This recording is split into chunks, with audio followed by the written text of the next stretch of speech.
बहुत समय पहले की बात है। एक घना जंगल था जहाँ सभी जानवर मिलजुल कर रहते थे। उस जंगल का राजा था एक बलशाली शेर। वह बहुत घमंडी था और अपनी ताकत पर बहुत गर्व करता था। शेर को लगता था कि जो तेज और ताकतवर है वही सबसे श्रेष्ठ है। वह अक्सर धीमे और कमजोर जानवरों का मजाक उड़ाता। एक दिन शेर की मुलाकात एक बूढ़े कछुए से हुई जो धीरे धीरे चल रहा था। शेर ने हंसते हुए कहा, अरे कछुए मामा, तुम तो बहुत सुस्त हो। तुम्हारे जैसा धीमा जीव भी कोई होता है क्या? जब तक तुम एक कदम बढ़ाते हो मैं जंगल पार कर लूं। कछुए ने विनम्रता से जवाब दिया, राजा जी, तेज दौड़ने से ही कोई श्रेष्ठ नहीं होता। कभी-कभी धैर्य और समझदारी भी जरूरी होती है। शेर को बात बुरी लग गई। उसने चुनौती दी, अगर तुम्हें लगता है कि तुम समझदार हो तो मेरे साथ एक प्रतियोगिता करो, एक यात्रा की दौड़। देखते हैं कौन पहले नदी तक पहुंचता है। कछुआ मुस्कुराया और बोला, ठीक है, कल सुबह हम दौड़ शुरू करेंगे।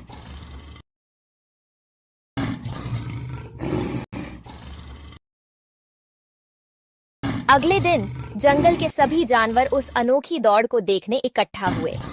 शेर ने दौड़ शुरू होते ही बिजली की रफ्तार से दौड़ लगाई और थोड़ी ही देर में बहुत आगे निकल गया। रास्ते में एक पेड़ के नीचे ठंडी छाया देखकर उसने सोचा, कछुआ तो अभी दूर दूर तक नहीं आया होगा, मैं थोड़ा आराम कर लेता हूँ। शेर वहां सो गया। उधर कछुआ बिना रुके धीरे धीरे चलता रहा। वह पेड़ के पास पहुंचा और देखा कि शेर सो रहा है। बिना शोर किए वह आगे बढ़ गया। जब शेर की नींद खुली तब तक बहुत देर हो चुकी थी।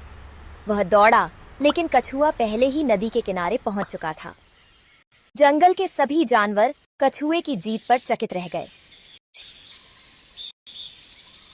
शेर शर्मिंदा हुआ, लेकिन साथ ही उसने कछुए से हाथ मिलाया और कहा, आज तुमने मुझे सिखा दिया कि केवल ताकत और रफ्तार ही नहीं बल्कि धैर्य, निरंतरता और समझदारी भी जरूरी होती है। कछुआ बोला, धन्यवाद राजा जी। हर किसी की ताकत अलग होती है।